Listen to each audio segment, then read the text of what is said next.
Hello नमस्कार. राज्यसेवा पूर्वपरीक्षा त्याचप्रमाणे combine पूर्वपरीक्षा 2024च्या अनुषंगाने आपण आपल्या टेलिग्राम चॅनलवर जे काही daily revision through PYQs and MCQs batch आपण सुरू केलेला आहे. या बॅचमध्ये आपण काय करतो किंवा या टेलिग्राम चॅनलवर आपण रोज प्रत्येक विषयाचे म्हणजे किमान एक विषयाचे प्रतिदिन 10 प्रश्न आपण त्या ठिकाणी क्विज फॉर्मॅटमध्ये देतो आहोत आणि ते क्विज फॉर्मॅटमध्ये दिलेले प्रश्न नंतर आपण सविस्तर त्या प्रश्नांचं विश्लेषण आपण करतो आहोत. एकंदरीत जे प्रश्न आयोगाने यापूर्वी विचारलेले आहेत त्याच्या सविस्तर ते प्रश्न आपल्याला माहिती असायला हवं आणि एकंदरीतच PYQ सॉल्व्ह करण्याचा जो अप्रोच आहे किंवा प्रश्नपत्रिका कशा पद्धतीने आपल्याला आयोग प्रश्न विचारतो आहे तर ते सॉल्व्ह करणे आणि त्याच्यासाठी एक जे काही अप्रोच आहे ते अप्रोच डेव्हलप करणे हे या मागचं एकंदरीत उद्देश आपण म्हणू शकतो. ओके, किंवा यामागचा एक हेतू आपण या ठिकाणी ठेवून हे जे काही इनिशिएटिव्ह आहे ते आपण सुरू केलेलं आहे. सो या व्हिडिओत आपण डे 26 मधील जे काही जनरल सायन्स संदर्भाने आयोगाने जे वेगवेगळ्या परीक्षेत प्रश्न विचारले होते ते किमान 10 प्रश्न या ठिकाणी आपण डिस्कस करणार आहोत. ओके, सो जनरल सायन्सच्या या सिरीज ही एकंदरीत 4थी सिरीज असणार आहे. याआधी आपण 3 सिरीज अपलोड केलेल्या आहेत. ओके, त्या 3 सिरीजचे जे प्रश्न आहेत ते आपल्या टेलिग्राम चॅनलवर अपलोड केलेले आहे. सो या ठिकाणी 4थी सिरीजमध्ये जे काही प्रश्न आपण विचारलेले होते ते आपण या ठिकाणी सविस्तर डिस्कस करूयात. आता या ठिकाणी पहिला जो प्रश्न आहे तो एकंदरीतच पहिला प्रश्न नायट्रोजन स्थिर करण्यासाठी जे काही शैवाड आहेत त्या शैवाड संदर्भाने प्रश्न विचारले गेलेले आहे आणि एकंदरीतच हे जे प्रश्न आहेत आपल्याला कंबाईन ग्रुप बी ग्रुप सी पूर्वपरीक्षा 2023 मध्ये म्हणजे अलीकडे जे काही पूर्वपरीक्षा 2023 मध्ये झालेली होती कंबाईनची त्यामध्ये विचारलेला प्रश्न आहे. ओके, सो नायट्रोजन स्थिर करण्यासाठी खालीलपैकी कोणते शैवाड जास्तीत जास्त उपयोगी आहे अशा एकंदरीत प्रश्न दिसून येतो. क्लोरोफायसी, त्यानंतर आहे मिझोफायसी, रोडोफायसी की फिओफायसी. ओके, सो एक्सप्लेनेशन बघूयात. आता आपल्या सर्वांनाच माहीत आहे की शैवाडाचे 3 प्रकार आपल्याला दिसून येतात. ओके, शैवाड जे आहेत ते आपल्याला थॅलोफायटा या वनस्पती वर्गीकरण आपण जेव्हा करतो तेव्हा थॅलोफायटा या गटातील प्रमुख वनस्पती म्हणून या शैवाडांचा समावेश होताना आपल्याला दिसून येतो. ओके, सो या शैवाडांमध्ये 3 प्रकारचे शैवाड दिसून येतात ज्यामध्ये क्लोरोफायसी, त्यानंतर आहे फिओफायसी आणि रोडोफायसी, ज्यांनाच काय म्हटलं जातो तर हिरवे शैवाड. क्लोरोफायसी म्हणजे हिरवे शैवाड. का हिरवे शैवाड म्हटलं जातो कारण त्यामध्ये जी काही क्लोरोफिल असते, रंगद्रव्य क्लोरोफिल असल्या कारणानं जे काही शैवाड आहे त्यांचा एकंदरीत रंग हिरव्या रंगाचा असतो. ओके, आणि याच्यामध्ये झॅन्थोफिल सोबतच कॅरोटीन आणि क्लोरोफिल ए नावाचा जो रंगद्रव्य असतो त्यामुळे हे हिरव्या रंगाचे असतात म्हणून याला क्लोरोफिल किंवा क्लोरोफायसी किंवा हिरवे शैवाड म्हटलं जातो आहे. त्यानंतर फिओफायसी कशा रंगाचा असतो तर तपकिरी ब्राऊन रंगाचा असतो. या ठिकाणी बघू शकता ब्राऊन रंगाचे जे काही शैवाड आहेत त्यांना फिओफायसी म्हटलं जातो. त्यानंतर आहे रोडोफायसी. ओके, लाल शैवाड. ओके, रोडोफायसी हे लाल शैवाड, याच्यामध्ये कॅरोटीन जे काही असतात कॅरोटीन असते, बीटा कॅरोटीन असतो.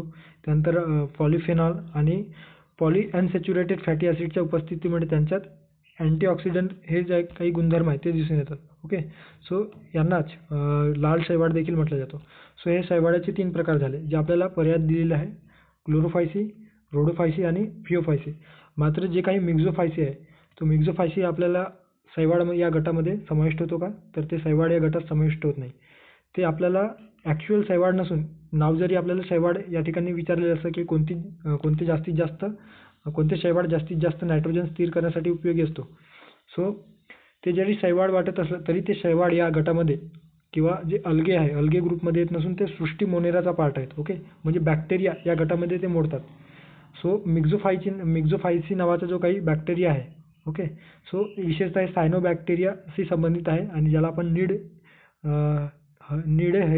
हिरवे शैवाड म्हणतो. ओके, निळे हरित शैवाड. ओके, सो त्या गटातील जे काही मिक्झोफायसी आहे या मिक्झोफायसीत आढळणारे जे काही नॉस्टॉक, ॲनेबेना आणि ॲसिलेटोरिया नावाचे जे काही बॅक्टेरियाज आहेत ते नायट्रोजन फिक्सेशनसाठी खूप उपयोगी किंवा महत्त्वाचे दिसून येतात. ओके, सो नायट्रोजन फिक्सेशनसाठी या बॅक्टेरियांचे नॉस्टॉक, ॲनेबेना, ॲसिलेटोरिया या प्रकारचे जे काही बॅक्टेरिया आहेत त्यांचा वापर केला जातो आणि ते मिक्झोफायसी या सबगटातील जे विशेषतः सायनोबॅक्टेरियाशी संबंधित आहे त्यामध्ये मोडतो आहे. सो मेक्झोफायसी हे योग्य पर्याय असणार आहे. ओके, पुढे जाऊयात.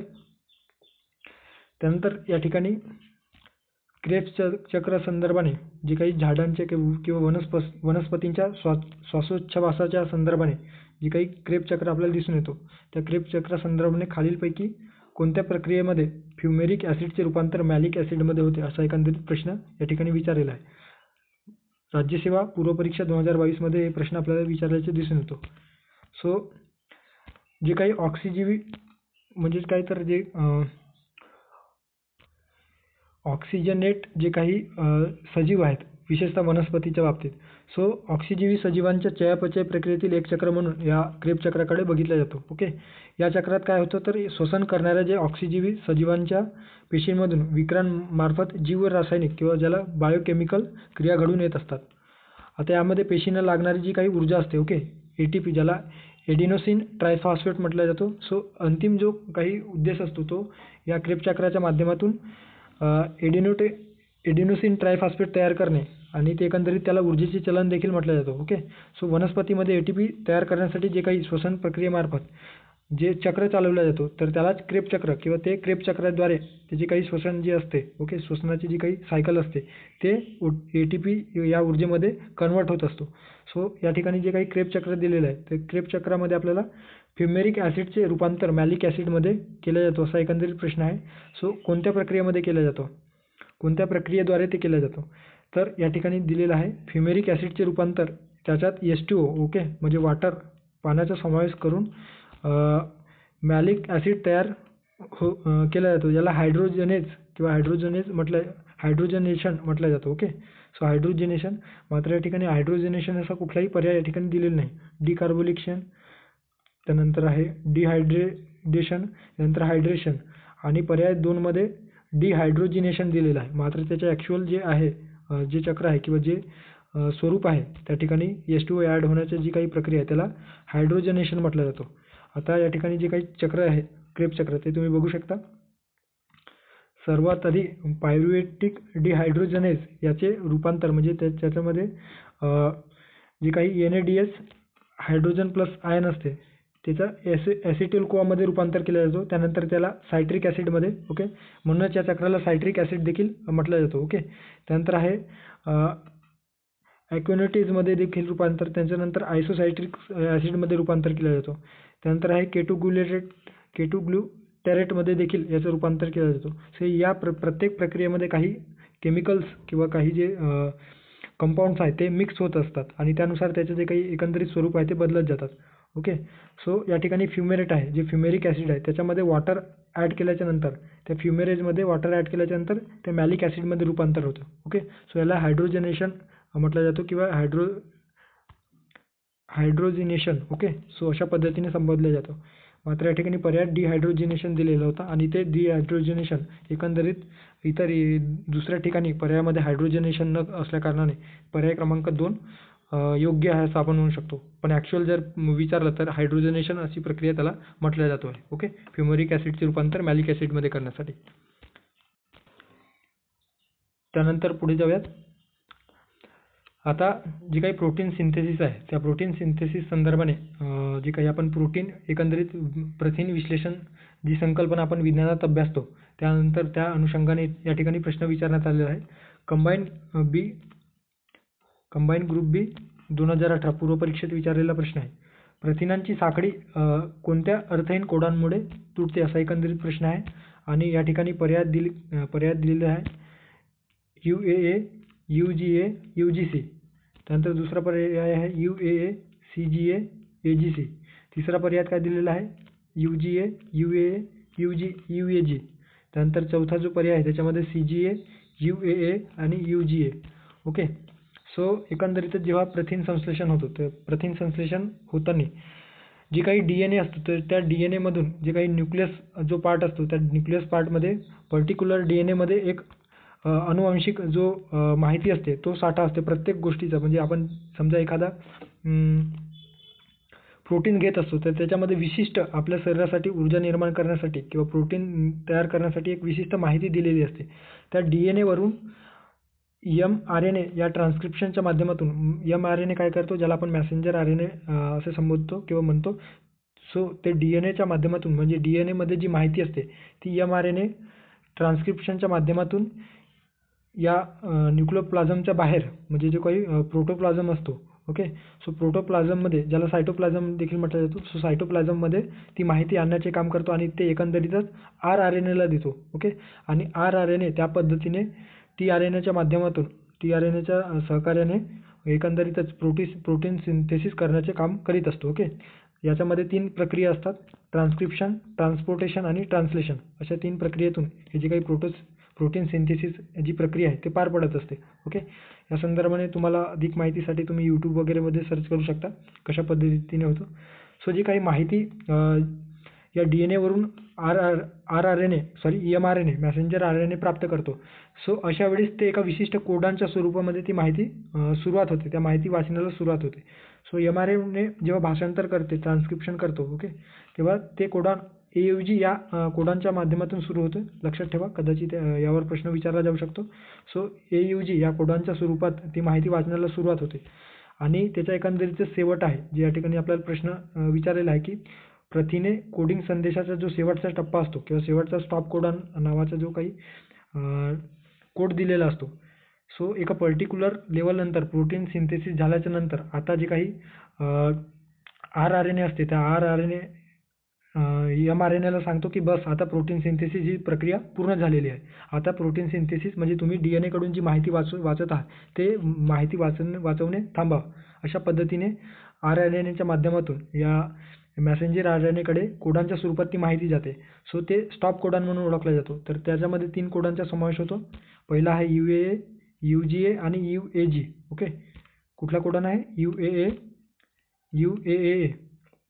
त्यानंतर आहे UGA आणि UAG. अशा पद्धतीने 3 कोडांच्या माध्यमातून ती काही जी प्रक्रिया आहे ती थांबवण्यासाठी हे 3 कोडॉन खूप महत्त्वाचे असते. ओके. आयोगाने जे आपल्याला या ठिकाणी स्टॉप कोडॉन म्हणून किंवा अर्थहीन कोडॉनमुळे तुटते, तर हेच आपल्याला एकंदरीत विचारलेलं आहे. सो UGA, त्यानंतर आहे UAA आणि UAG. अशा पद्धतीने पर्याय क्रमांक 3 क योग्य पर्याय असणार आहे. ओके. सॉरी, बरोबर आहे. क जे विधानात दिलेलं आहे. सो पर्याय क्रमांक क म्हणजे 3रा पर्याय योग्य पर्याय आहे असं आपण या ठिकाणी म्हणू शकतो. नंतर पुढच्या प्रश्नाकडे जाऊयात. आता या प्रश्नात आपल्याला मानवाच्या पोटात कोणते जठररस स्त्रवतात असा एकंदरीतच राज्यसेवा पूर्वपरीक्षा 2021 मध्ये विचारलेला प्रश्न आहे. पेप्सिन आणि ट्रिप्सिन, त्यानंतर आहे ट्रिप्सिन आणि हायड्रोक्लोरिक आम्ल, त्यानंतर आहे हायड्रोक्लोरिक आम्ल आणि पेप्सिन, त्यानंतर आहे अमायलोप्सिन आणि पेप्सिन. सो कुठले जे काही जठररस आहे त्या जठरामध्ये कुठले रस स्त्रवतात अशा पद्धतीने एकंदरीत प्रश्न विचारलेला आहे. ओके. सो आपल्याला दिसून येतो की जे काही जठररस आहेत, ओके, या स्टमक या भागामध्ये जे विशेषतः जास्त ॲसिडिक इन नेचर असते. ओके. आणि या जठररसालाच इंग्रजीमध्ये काय म्हटलं जातं तर gastric juice. Okay. Gastric juice किंवा जठररस. सो याच्यामध्ये आपल्याला काय दिसून येतं? हायड्रोक्लोरिक आम्ल, ज्याला HCl म्हटलं जातं, त्यानंतर आहे लायपेज आणि पेप्सिन.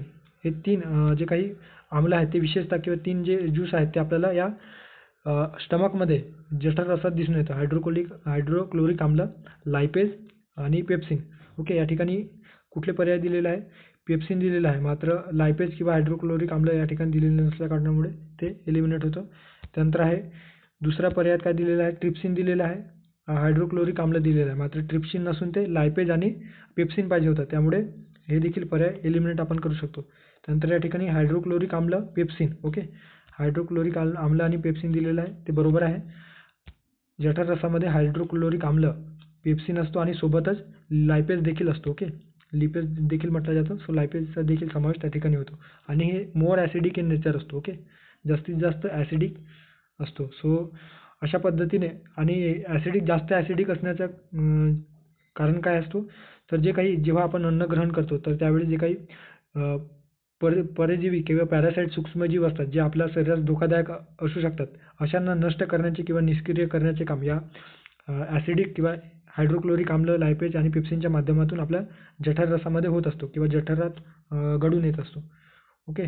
सो अशा पद्धतीने पर्याय क्रमांक 3 योग्य पर्याय आहे असं आपण म्हणू शकतो. पुढे जाऊया. त्यानंतर या ठिकाणी आरोग्य संदर्भाने एक प्रश्न दिलेला आहे. आपण जेव्हा प्रश्नपत्रिका विश्लेषण करतो आहोत तेव्हा आपल्या लक्षात येतो की आपल्याला आयोग पूर्वपरीक्षेमध्ये जास्तीत जास्त जे काही महत्त्वाचे टॉपिक आहेत त्याच्यामध्ये आरोग्य असेल, सेल डिव्हिजन असेल, प्रोटीन सिंथेसिस असेल, अशा वेगवेगळे जे महत्त्वाचे टॉपिक आहेत तर त्या टॉपिकवर वारंवार प्रश्न विचारलेला आहे आणि त्याच टॉपिकला अनुसरून आपण ते जे प्रश्न आहेत ते आपण या टेलिग्राम चॅनलमध्ये क्विज बॅचमध्ये आपण ते मुलांना क्विज फॉर्मॅटमध्ये अटेम्प्ट करण्यासाठी उपलब्ध करून देतो, जेणेकरून त्यांच्या एकंदरीत प्रश्न सॉल्व्ह करण्याचा जी काही मेथड आहे किंवा जी काही प्रोसेस आहे ते डेव्हलप व्हावा हा यामागे हेतू आहे. ओके. सो या ठिकाणी आरोग्य संदर्भाने पिवळा ताप हा रोग कशामुळे होतो अशा पद्धतीने प्रश्न USO पूर्वपरीक्षा 2014 मध्ये विचारल्याचे दिसून येतो. आर्बो व्हायरस, रोडोव्हायरस, रिकेट्सिया की human immuno deficiency virus. Okay, जे ज्याला आपण HIV अशा पद्धतीने HIV व्हायरस म्हटलं जातो. ओके. सो कुठल्या व्हायरसमुळे येलो फीवर दिसून येतो. आता जी काही पिवळा ताप, ओके, ज्याला येलो फीवर म्हटलं जातो, सो संक्रमित डासामुळे पसरणारा तीव्र विषाणूजन्य रक्तस्राव होणारा रोग आपल्याला दिसून येतो. नावातील पिवळा या ठिकाणी पिवळा रोग, तर हे काही रुग्णांना कावीळ म्हणजे काय, तर ज्याला एखादा पिवळा ताप हा जो काही विषाणूजन्य रोग झालेला असेल त्याच्यामध्ये कावीळीची लक्षणे आपल्याला दिसून येतात. ओके. आणि या ठिकाणी पिवळा ताप येण्यामागचा जो काही व्हायरस असतो तो त्यामागे व्हायरस कुठला असतो तर अर्बो व्हायरस. ओके, जे आपल्याला प्रश्नात विचारलेलं आहे की कोणत्या व्हायरसमुळे पिवळा ताप किंवा येलो फीवर दिसून येतो. सो त्याला जे महत्त्वाचे कारण आहे ते व्हायरस आपल्याला दिसून येतो अर्बो व्हायरस. ओके, अर्बो व्हायरस आपल्याला दिसून येतो. हे विशेषतः डास, टिक किंवा इतर आर्थ्रोपोड सारख्या व्हेक्टरद्वारे एका ठिकाणाहून एका व्यक्तीकडून दुसऱ्या व्यक्तीकडे संक्रमित होत असतात. विशेषतः एडिस इजिप्ती जी काही मॉस्किटो आहे. ओके, एडिस इजिप्ती या मॉस्किटोद्वारे हे जे काही येलो फीवर आहे, अर्बो व्हायरस आहे, ते एका व्यक्तीकडून दुसऱ्या व्यक्तीकडे ट्रान्समिट होताना दिसून येतो. ओके, अशा पद्धतीने हे विषाणूंचा प्रसार दिसून येतो आहे. सो या ठिकाणी पिवळा जो ताप आहे तो कशामुळे होतो, कोणत्या व्हायरसेसमुळे होतो तर अर्बो व्हायरसमुळे आपल्याला दिसून येतो. आता काही लक्षणे दिलेलं आहे या ठिकाणी तुम्ही बघू शकता आणि एकंदरीतच सिम्पटम काय आहे, सडन फीवर, त्यानंतर आहे yellowness of the I and dark urine. Okay, म्हणजे डोळ्यामध्ये पिवळा जो काही डोळ्याचा भाग आहे तो पिवळसर होणे. त्यानंतर आहे अंगदुखी, डोकेदुखी अशा पद्धतीने किंवा ब्लिडिंग, आपल्या तोंडा नाकावाटे किंवा कानावाटे ब्लिडिंग होणे, हे जे काही लक्षणं आहेत ते येलो फीवरचे आपल्याला दिसून येतं. त्यानंतर प्रिव्हेन्शन देखील या ठिकाणी दिलेलं आहे. ओके, सो अशा पद्धतीने येलो फीवरबद्दल या ठिकाणी आपल्याला प्रश्न विचारण्यात आलेला होता. त्यानंतर आहे पुढचा प्रश्न, परत आरोग्य संदर्भाने प्रश्न विचारलेला आहे की डांग्या खोकला हा आजार कोणत्या जीवाणूच्या संसर्गामुळे होतो आहे. ओके, हे देखील अलीकडे 2023 मध्ये कंबाईंड पूर्वपरीक्षा 2023 मध्ये विचारलेला प्रश्न आहे. स्टॅफिलोकोकस ऑरिजियस, त्यानंतर आहे दुसरा पर्याय बोर्डोटुला पर्ट्युसिस, स्ट्रेप्टोकोकस पायोजिनस आणि साल्मोनेला टायफी. सो कुठल्या जीवाणूमुळे हे डांग्या खोकला आपल्याला दिसून येतो. सो डांग्या खोकल्यालाच इंग्लिशमध्ये जे सायंटिफिक नाव आहे ते काय आहे, पर्ट्युसिस. Okay, pertussis. सो या पर्ट्युसिस ज्याला डांग्या खोकला किंवा त्याला इंग्लिशमध्ये उपिंग कफ, ओके, उपिंग, सो त्याला उपिंग कफ देखील म्हटलं जातो. हूप अशा पद्धतीने त्याचं जे काही उच्चार आपल्या श्वासामध्ये जेव्हा आपल्याला खोकला होतो तर त्यावेळेस अशा पद्धतीने आवाज देखील म्हणूनच त्याला उपिंग कफ देखील म्हटलं जातो आहे. ओके, पर्ट्युसिस ज्याला डांग्या खोकला म्हणून ओळखले जातो, हे आपल्याला बोर्डेला पर्ट्युसिस या विषाणूमुळे किंवा या जीवाणूमुळे होतो. ओके, हे विषाणूजन्य नसून ते जीवाणूजन्य रोग आहे. सो पर्याय क्रमांक दुसरा योग्य पर्याय या ठिकाणी दिलेला आहे, बोर्डेटुला पर्ट्युसिस जीवाणू. याची पहिली जी काही सामान्य लक्षणे आहेत ते आपल्याला संसर्गानंतर 7 ते 10 दिवसामध्ये दिसून येतात. याच्यामध्ये सौम्य नाक, त्यानंतर आहे सौम्य ताप आणि नाक वाहणे, खोकला असणे. ओके, या प्रकरणामुळे हळूहळू डांग्या खोकल्यानंतर याच्यामध्ये विकसित होतो आणि एकंदरीतच जे काही आजार आहे ते आजार जर जास्त कालावधीसाठी असला तर ते बळावत जातो आणि मृत्यू देखील ओढवू शकतो. आणि हे जे काही पर्ट्युसिस आहे ते विशेषतः लहान मुलांमध्ये जास्त प्रमाणात दिसून येतो. ओके, लहान बालकांमध्ये हे जास्त होताना दिसून येतो. पुढे जाऊयात पुढच्या प्रश्नाकडे. आता या ठिकाणी प्राणीसृष्टी वर्गीकरणासंदर्भाने प्रश्न विचारलेला आहे कंबाईन पूर्वपरीक्षा 2020. ओके, ग्रुप बी पूर्वपरीक्षा 2019 मध्ये विचारलेला प्रश्न आहे. प्लॅटीहेल्मिन्थिस. ओके, प्लॅटीहेल्मिन्थिस अशा प्रकारे म्हणून वर्णन केले आहे. सो प्लॅटीहेल्मिन्थिसचे कशा प्रकारे वर्णन केले जाते. फ्लॅटवर्म आहे का प्लॅटीहेल्मिन्थिस. ट्रिप्लोब्लास्टिक ॲसिलोमेट. त्यानंतर फ्लॅटवर्म डिप्लोब्लास्टिक ॲसिलोमेट. त्यानंतर आहे फ्लॅटवर्म ट्रिप्लोब्लास्टिक सिलोमेट आणि फ्लॅटवर्म ट्रिप्लोब्लास्टिक आणि सुडोसिलोमेट. सो जे काही आपण प्राणीसृष्टी वर्गीकरण बघतो तर त्याच्यामध्ये जेव्हा आपण सुरुवातीला जे काही प्राणीसृष्टीचे वर्गीकरण कशा पद्धतीने केलं जातं त्याच्यामध्ये डिप्लोब्लास्टिक, त्यानंतर ट्रायब्लास्टिक, ट्रिप्लोब्लास्टिक देखील म्हटलं जातो. फ्लॅटवर्म, चपटेवर्म, राऊंडवर्म. ओके, सो अशा पद्धतीने सिलोमेट म्हणजे त्यांना पोकळी आहे का, त्यांच्या शरीर रचना एकंदरीत पोकळीयुक्त आहे का त्याच्यामध्ये असिलोमेट म्हणजे पोकळी नसलेले आणि सुडोसिलोमेट म्हणजे पोकळीसारखे भासणारे देहगुहा. ओके, सो त्याला देहगुहा म्हटला जातो. सो देहगुहा असणारे, देहगुहा नसणारे आणि देहगुहा असण्यासारखे जे भासणारे प्राणी असतात त्याला सुडोसिलोमेट म्हटलं जातं. सो कुठल्या संघामध्ये अशा पद्धतीने फ्लॅटवर्म, ट्रिप्लोब्लास्टिक, असिलोमेट असतात अशा पद्धतीने आयोग प्रश्न विचारतो. ओके, सो या ठिकाणी प्लॅटीहेल्मिन्थिस संदर्भाने विचारलेला आहे की त्याची एकंदरीत रचना कशी असते. सो प्लॅटीहेल्मिन्थिस फ्लॅटवर्म असतात का, तर ऑफकोर्स त्यांना फ्लॅटवर्म देखील म्हटलं जातं. ट्रिप्लोब्लास्टिक एकंदरीत त्यांची जी काही त्यांचा जन्म होता वेळेस ज्यावेळेस ते एकंदरीत जर्म लेअरच्या माध्यमातून त्याच्यामध्ये 2 भागात डिप्लोब्लास्टिक आणि ट्रिप्लोब्लास्टिकमध्ये डिवाईड होतात. ओके, सो डिप्लोब्लास्टिकमध्ये काय दिसून येतं तर मधला थर नसतो. ओके, जेव्हा ते म्हणजे ते एकंदरीतच मातेच्या भ्रूणामध्ये ते तयार होत असतात तर त्याच्यामध्ये एंडोडर्म आणि एंडोडर्म आणि एक्टोडर्म दिसून येतात. मात्र त्याच्यामध्ये डिप्लोब्लास्टिकमध्ये मेझोडर्म नसतो. ओके, आणि ट्रिप्लोब्लास्टिकमध्ये एक्झोडर्म, मेझोडर्म आणि एंडोडर्म असे 3ही स्तर दिसून येतात. तर त्यावरून त्याला ट्रिप्लोब्लास्टिक आणि डिप्लोब्लास्टिक अशा पद्धतीने संबोधत असतो. ओके, सो एकंदरीतच जे काही प्लॅटीहेल्मिन्थिस आहे ते प्लॅटीहेल्मिन्थिस काय दिसून येतं. सो याच्यामध्ये आपल्याला एकंदरीत रचना कशी असते, ट्रिप्लोब्लास्टिक असते याच्यामध्ये जी काही जर्मिनल लेअर आहे. त्यानंतर असिलोमेट जे काही देहगुहा आहे. सो देहगुहा कशा पद्धतीची असते तर असिलोमेट असते. Okay, nature of coelom. So acoelomate असतात म्हणजे त्याच्यामध्ये पोकळी नसते. ओके, त्यानंतर आहे द्विपार्श्व असतात बायलॅटरल जे सिमेट्री बॉडी सिमेट्री कशी असते तर बायलॅटरल म्हणजे 2 भागामध्ये त्याचे आपण डिवाईड करू शकतो 2 सारख्या भागामध्ये. ओके, सो पर्याय क्रमांक पहिला जो आहे फ्लॅटवर्म असतात, ट्रिप्लोब्लास्टिक असतात आणि असिलोमेट असतात. सो अशा पद्धतीने या ठिकाणी दिलेलं आहे. ओके, आता या ठिकाणी जे काही उदाहरणं आहेत प्लॅटीहेल्मिन्थिसचे प्लॅनेरिया, त्यानंतर आहे टेपवर्म आणि लिव्हर फ्लूक हे जे काही उदाहरणं आहेत ते तुम्ही या ठिकाणी बघू शकता. आता जे बाकीचे जे काही ॲडिशनल इन्फॉर्मेशन आहे त्याच्यामध्ये यांना सिलियासह किंवा त्याशिवाय ते मऊ आवरण असते. ओके, एकंदरीत सिलिया असू शकतात किंवा काहींना नसतातही. शरीर चपटे असते, फ्लॅट असतं म्हणून देखील फ्लॅटवर्म म्हटलं जातो. पानासारखे दिसतात. ओके, त्यानंतर आहे ते गुदद्वार व रक्ताभिसरण प्रणाली रहित असतात परंतु त्यांचे तोंड असते. ओके, एकंदरीतच जे काही प्लॅटीहेल्मिन्थिस अंतर्गत जे मोडणारे ऑर्गॅनिझम्स आहेत. ओके, सूक्ष्म जीव आहेत तर त्यांच्यामध्ये आपल्याला गुदद्वार आणि रक्ताभिसरण जे काही संस्था आहे ती रक्ताभिसरण संस्था दिसून येत नाही. मात्र त्यांना तोंड डेव्हलप झाल्याचे आपल्याला दिसून येतं. पचनसंस्था असते का तर पचनसंस्था देखील त्यांच्यामध्ये दिसून येत नाही. ओके, त्यानंतर आहे जी काही शरीराची भिंत असते ती आणि अवयवामधील जी जागा आहे संयोजी म्हणजे कनेक्टिव्ह टिश्यूने भरलेली असते. ओके, पॅरेन्काइमा देखील म्हटलं जातं त्याला. सो अन्नपदार्थाची वाहतूक करण्यास हे महत्त्वाचं असते. ते हर्मोफ्रोडाईट असतात. हर्मोफ्रोडाईट म्हणजे काय तर जे काही जनन इंद्रिय असतात ते नर आणि मादी हे दोन्ही एकाच प्राण्यांमध्ये दिसून येतात. ओके, एकाच शरीरात दिसून येतात. आणि फ्लेम सेल नावाची जी काही सेल आहे ती त्यांच्यामध्ये उपस्थित असल्याचे दिसून येतो.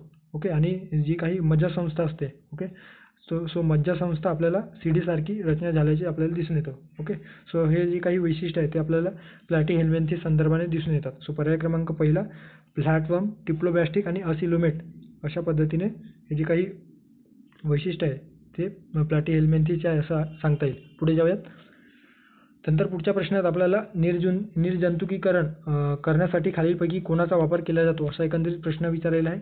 कंबाईन पूर्वपरीक्षा 2022 मध्ये अतिनील किरणे, autoclave, infrared, sodium carbonate. So कुठल्या अतिनील किरणाचा कुठल्या किरणांचा एकंदरीत जे काही इलेक्ट्रोमॅग्नेटिक रेडिएशन आहे ते कुठल्या रेडिएशनचा वापर निर्जंतुकीकरण स्टरिलायझेशन करण्यासाठी वापरला जातो. सो या ठिकाणी एक्सप्लेनेशन दिलेलं आहे की पाणी निर्जंतुक करण्यासाठी याचा म्हणजे कशाचा तर अतिनील जे किरणे आहेत त्याचा महत्त्वाचा उपयोग केला जातो. सो अतिनील किरणांचा या पाणी निर्जंतुकीकरण करण्यासाठी वापर केला जातो. निर्जंतुकीकरणामध्ये पद्धतीत अतिनील किरणे, त्यानंतर इलेक्ट्रॉन सलाका, क्षकिरण एक्सरेचा देखील वापर केला जातो.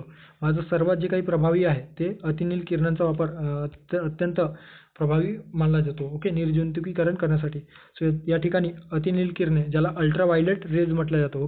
सो अल्ट्राव्हायोलेट रेजचा वापर करून अतिनील किरणे द्वारे या निर्जंतुकीकरण प्रक्रिया अंमलात आणली जाते किंवा अवलंबिली जाते. विशेषतः जे काही भारताची अंतराळ दुर्बीण ॲस्ट्रोसॅट आहे त्यामध्ये दूरवरील अतिनील किरणे शोधून अवकाशासंबंधी देखील निरीक्षणे करण्यास सहाय्य करते. आता तीव्र स्वरूपातील जी काही अतिनील किरणे आहेत ती सजीवांसाठी खूप हानिकारक असतात. त्वचेची प्रतिकारशक्ती यामुळे कमी होते. एकंदरीतच त्वचेचा कर्करोग देखील होऊ शकतो. याशिवाय गुणसूत्र उत्परिवर्तन जे आपले जीन्स आहे त्याच्यामध्ये म्युटेशन देखील घडून येऊ शकतो. पेशीतील प्रथिने आणि केंद्रकाम्ले, न्यूक्लिक ॲसिड हे सूक्ष्म रेणूंना झळ पोहोचू शकतो. म्हणजे याच्यामुळे जे काही अतिनील किरणे आहेत त्याच्यामुळे जी प्रोटीन सिंथेसिस जी प्रक्रिया आहे शरीरामध्ये होणारी किंवा पेशीतील एकंदरीत प्रोटीन्स आहे त्याला देखील हानी पोहोचू शकते. सो अशा पद्धतीने अतिनील किरणासंदर्भाने ही एकंदरीत प्रश्न विचारल्याचे दिसून येतो. त्यानंतर पुढच्या प्रश्नात आपल्याला अल्फा कण ह्यांनी शोधून काढले असा एकंदरीत राज्यसेवा पूर्वपरीक्षा 2015 मध्ये प्रश्न विचारण्यात आलेला आहे. So J Thomson, E Einstein, Ernest Rutherford की मादाम क्युरी. सो जे काही अल्फा कण आहे, अल्फा कण ज्यामध्ये हेलियमचे 4 पार्टिकल्स असतात जे केंद्रासारखाच धनप्रभारित आवेशित कण वाहतात. म्हणजे अल्फा कणांमध्ये कोणते कण कुठले न्यूक्लियस जे काही अणुवस्तुमानांक असतो तर धनप्रभारित अणुवस्तुमानांक आपल्याला दिसून येतो. आता काही किरणोत्सर्गी पदार्थाद्वारे हे उत्स्फूर्तपणे उत्सर्जित होत असतात. याच्यात आपल्याला 2 प्रोटॉन आणि 2 न्यूट्रॉन एकत्र बांधलेले दिसतात. खूप महत्त्वाचं आहे. जे काही अल्फा कण असतात त्या अल्फा कणांमध्ये काय दिसून येतो तर 2 प्रोटॉन आणि 2 न्यूट्रॉन यांची एक बॉन्डिंग दिसून येते. अशा प्रकारे त्यांचे वस्तुमान 4 एकक आणि 2 सकारात्मक चार्ज असतात. थोडक्यात काय तर त्यांचं अणुवस्तुमान हे 4 ने वाढत असते तर अणुअंक 2 ने कमी होत असते. सो यांचे जे काही शोध आहे अल्फा कणांचा शोध कोणी लावलेला आहे तर अर्नेस्ट रुदरफोर्ड यांनी शोधून काढलेला आहे 1899 मध्ये. त्यांनी अल्फा कणांचा वापर त्यांनी व त्यांच्या सहकार्यांनी मिळून एका धातूच्या पत्र्यामध्ये या ठिकाणी बघू शकता एक्सपेरिमेंट त्यांनी केलेला आहे. विशेषतः यांनी 2 विरुद्ध विद्युत प्रभार असलेल्या पट्ट्यामधून जे काही अल्फा बीटा जे किरणे आहेत त्याचा मारा केला आणि कुठले कण कोणत्या दिशेने वाहतात आणि या ठिकाणी धनप्रभारित आणि ऋणप्रभारित जे काही पट्ट्या आहेत ते बसवलेल्या होत्या. सो अल्फा कणांचा मारा केला त्यावेळेस आपल्याला लक्षात काय आलं तर जे अल्फा रेज आहे ते जे काही ऋणात्मक जे काही पट्टी आहे त्याकडे ऋणात्मक पार्टिकल्स असणाऱ्या पट्टीकडे आकर्षित होतात आणि बीटा किरण आहे ज्याच्यामध्ये जे आपल्याला धनात्मक जी काही धातूची पट्टी आहे त्याकडे आकर्षित होतात. अशा पद्धतीने अल्फा कणांचा मारा करून किंवा अल्फा व बीटा किरणांचा मारा करून त्यांनी एक किरणोत्सारीचा जो काही शोध आहे किरणोत्सारीचा जी काही प्रक्रिया आहे त्याच्यामध्ये वेगवेगळ्या त्याच्यानंतर हळूहळू काही जे शोध लागत गेले नाही त्यामुळे काय कार्बन डेटिंग सारख्या पद्धती विकसित होत गेल्या. त्यानंतर आहे जे काही काय म्हणू शकतो आपण अणु बॉम्ब वगैरे जे रचना आहे ते तयार करण्यासाठी आणि अशा पद्धतीने त्याचा जो वापर आहे तो अणुभट्टीत होण्यासाठी एकंदरीतच जे काही अल्फा बीटा गॅमा किरणांचा वापर त्या ठिकाणी होऊ लागला. सो अर्नेस्ट रुदरफोर्ड यांनीच बीटा किरणांचा देखील शोध लावल्याचे आपल्याला दिसून येतो आता या संदर्भाने तुम्हाला जर तुम्ही कुठलाही संदर्भ ग्रंथ सायन्स या विषयासाठी अभ्यासत असाल, त्या ठिकाणी व्यवस्थित तुम्ही जर अभ्यासलेलं असाल तर तुमच्या लक्षात येईल. त्यानंतर गॅमा किरणांचा जो काही शोध आहे तो पॉल विलार्ड यांनी लावल्याचे दिसून येतो. ओके, सो 2015 मध्ये राज्यसेवा पूर्वपरीक्षेत विचारलेला प्रश्न दिसून येतो. अल्फा कणांचा शोध कोणी लावला तर अर्नेस्ट रुदरफोर्ड. ओके, अल्फा कण आणि सोबतच बीटा कणाचा देखील त्यांनी शोध लावलेला आहे. आता काही डिस्कव्हरीज आहेत ते या ठिकाणी बघू शकता, ज्याचा शोध कोणत्या वर्षी कोणत्या शास्त्रज्ञाने लावलेला आहे. सो इलेक्ट्रॉनचा शोध जे थॉम्सन यांनी 1896 मध्ये लावल्याचे दिसून येतो. त्यानंतर एक्सरेचा शोध विल्यम रॉन्टेंज रॉन्टजेन विल्यम रॉन्टजेन यांनी 1896 मध्ये लावलेला आहे. त्यानंतर आहे डिस्कव्हरी ऑफ रेडिएशन हेनरी बेक्वेरेल यांनी 1896 मध्ये लावल्याचे दिसून येतो. त्यानंतर अल्फा बीटा रेज आताच बघितलं रुदरफोर्ड 1899 मध्ये. त्यानंतर आहे रेडियम आणि पोलोनियमचा शोध कोणी लावलेला आहे तर पियर आणि मॅरी क्युरी यांनी लावल्याचे दिसून येतो. ओके, सो पियर आणि मॅरी क्युरी यांनी 1900 मध्ये जे काही रेडियम आणि पोलोनियमचा शोध लावला. गॅमा किरणाचा शोध पॉल विलार्ड यांनी 1900 मध्ये लावल्याचे दिसून येतो. आणि न्यू ऑटोमिक मॉडेल आहे ते कोणी विकसित केलेलं आहे तर जे थॉम्सन यांनी 1906 मध्ये विकसित केलेलं आहे. ओके, सो अशा पद्धतीने या ठिकाणी जे महत्त्वाची डिस्कव्हरी आहेत फिजिक्स संदर्भाने ते आपण बघितलेलं आहे. आता या ठिकाणी केमिस्ट्रीमधला एक प्रश्न या ठिकाणी बघूयात. गन पावडर हे मिश्रण आहे जे पेटवल्यास